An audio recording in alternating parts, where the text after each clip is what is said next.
Why can't people see the good things in front of them? They think they have time for it later. Later never comes. Later is always tomorrow.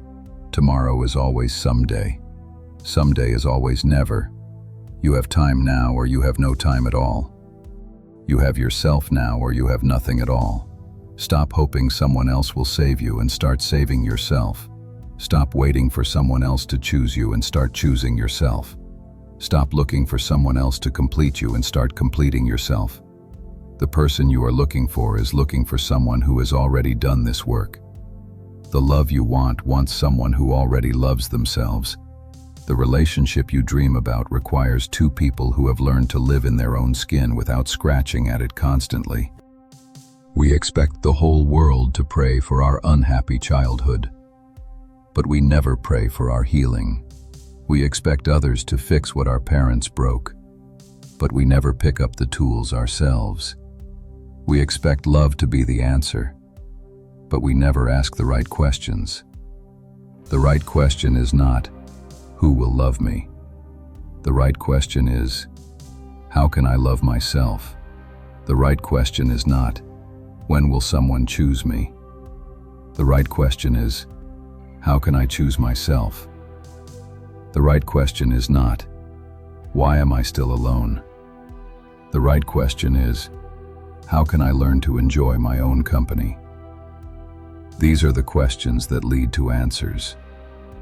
These are the questions that lead to healing and real love, not the desperate clinging that people mistake for love, not the codependent merging that people call soulmates, and not the toxic addiction that people romanticize as passion.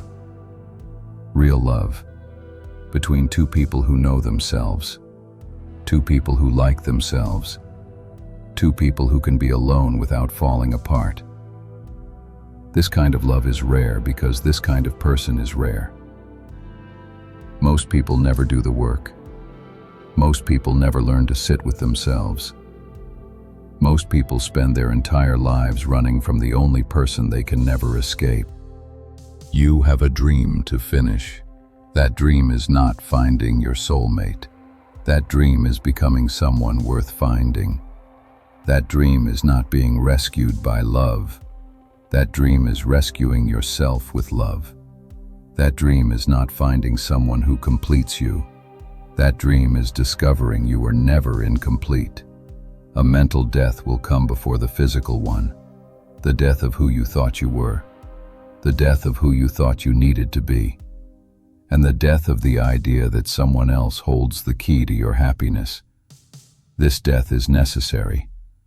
This death is liberation. This death makes room for who you actually are, not who you pretend to be, who you actually are. This person is worth knowing. This person is worth loving. This person is worth spending time with. But you must meet this person first. You must introduce yourself to yourself. You must learn to recognize your voice in a crowd of other people's opinions. You must learn to trust your judgment in a world that profits from your self-doubt. You must learn to enjoy your mind in a culture that teaches you to fear it. This is the real work. This is the only work. Everything else is distraction. Let's bring our little drama to an end now. The drama of searching for salvation in other people, believing you are broken and need fixing, waiting for someone else to give you permission to be happy. You already have permission. You always had it, but you just forgot. Now remember. Remember who you were before the world told you who you should be. Remember what the fuck you loved before you learned to love what others expected you to love. Remember how it felt to be enough before you were taught that you were not. That person is still there. Underneath all the conditioning, and all the fear, and all the stories about why you need someone else to be complete. That person is whole. That person is worthy. That person is ready for love. When you are full, you have something to offer. When you are empty, you only have demands. Love is not about finding someone to fill your emptiness. Love is about finding someone to share your fullness with. But first you must discover what fullness feels like. You must learn what it means to be content with just yourself. You must practice being the person you would want to spend forever with. This is the most important relationship you will ever have. The relationship with yourself. Get this one right, and all the others become possible. Get this one wrong, and all the others become impossible.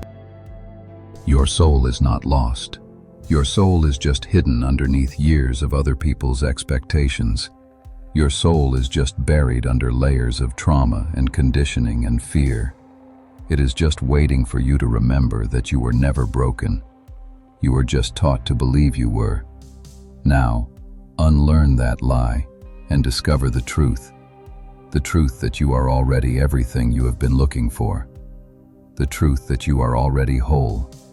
The truth that you are already enough. Not for someone else, but for yourself. And when you finally believe this truth, you will stop looking for someone to save you. You will start looking for someone worth saving your love for. Someone who has also done this work. Someone who has also found their soul. Someone who can love you, not because they need you, but because they choose you. This is worth waiting for. This is worth working toward. This is worth the loneliness that comes before the love, because it is not really loneliness. It is solitude. And solitude is not punishment. Solitude is preparation for the love that is coming, the love that is possible, the love that can only exist between two people who learn to love themselves first.